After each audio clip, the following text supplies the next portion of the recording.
है guys, welcome to the Android guide channel. And आज के इस वीडियो में मैं आपको स्नैपड्रैगन 8 Gen 2 को कंपेयर करने वाला हूँ मीडियाटेक डिमेंसिटी 8400 के साथ और बताने वाला हूँ कि इन दोनों चिपसेट में क्या क्या सिमिलैरिटीज एंड डिफरेंसेस हैं, क्योंकि ये दोनों चिपसेट जो है एक मिड रेंज के सेगमेंट वाले फोन्स में आपको देखने को मिल रहे हैं। तो यहाँ पे लोग जो कंफ्यूज है कि कौन सा स्मार्टफोन परचेज करना चाहिए किस चिपसेट के साथ, तो आज ये वीडियो देखने के बाद कंफ्यूजन क्लियर हो जाएगा। तो बात करते हैं इन दोनों चिपसेट के बारे में। तो आर्किटेक्चर आपको यहाँ पे मिलता है स्नैपड्रैगन 8s Gen 2 में 1x3.2 GHz पे Cortex X2 and 2x2.8 GHz पे Cortex A715 and 2x2.8 GHz पे Cortex A710 and 3x2 GHz पे Cortex A510।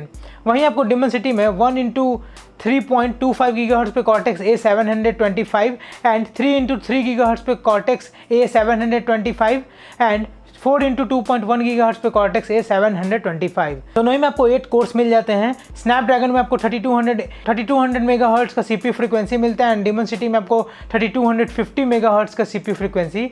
दोनों ही में आपको 4 नैनोमीटर मिलता है एंड स्नैपड्रैगन में आपको Adreno 740 मिलता है GPU एंड डिमेंसिटी में आपको Mali G720 MP7 GPU मिलता है। स्नैपड्रैगन में आपको Adreno 700 का आर्किटेक्चर मिलता है एंड डिमेंसिटी में आपको Valhalla 5th Gen का आर्किटेक्चर देखने को मिलता है एंड स्नैपड्रैगन आपको 680 मेगाहर्ट्ज का CPU फ्रीक्वेंसी मिलता है एंड डिमेंसिटी में 1300 मेगाहर्ट्ज का CPU फ्रीक्वेंसी एंड स्नैपड्रैगन में आपको UFS 3.1 एंड UFS 4.0 का आपको मेमोरी टाइप मिलता है एंड डिमेंसिटी में आपको UFS 4.0 का मेमोरी टाइप। यहाँ पे स्नैपड्रैगन में Wi-Fi 7 मिलता है एंड डिमेंसिटी में आपको Wi-Fi 6 एंड स्नैपड्रैगन में Bluetooth 5.3 मिलता है एंड डिमेंसिटी में Bluetooth 6.0। तो गाइस ये तो हो गए कुछ इंटरनल डिटेल्स। अब बात करते हैं इनके परफॉर्मेंसेस पे। तो CPU परफॉर्मेंस अगर देखा जाए तो यहाँ पे आपको स्नैपड्रैगन 8 Gen 2 जो है वो बेटर परफॉर्मेंस दे रहा है 1% का एंड वहीं आपको गेमिंग परफॉर्मेंस में डिमेंसिटी 8400 जो है बेस्ट है एंड बैटरी लाइफ दोनों ही का बिल्कुल सेम है एंड नैनो रिव्यू स्कोर भी आपको दोनों ही में सेम मिलता है।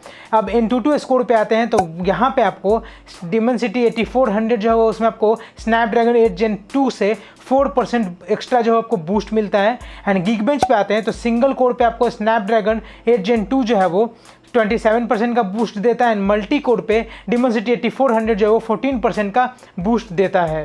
तो यहाँ पे इन कंक्लूजन यहाँ पे परफॉर्मेंसेस वगैरह सब कुछ देखने के बाद ये समझ में आता है यहाँ पे स्नैपड्रैगन 8 Gen 2 से बेटर परफॉर्मेंस आपको मीडियाटेक का डिमेंसिटी 8400 देने वाला है। सो गाइज, अगर आपको इन दोनों में से कन्फ्यूजन था कि कौन सा चिपसेट वाला स्मार्टफोन बेस्ट होने वाला है तो डिमेंसिटी 8400 के साथ आप जा सकते हैं।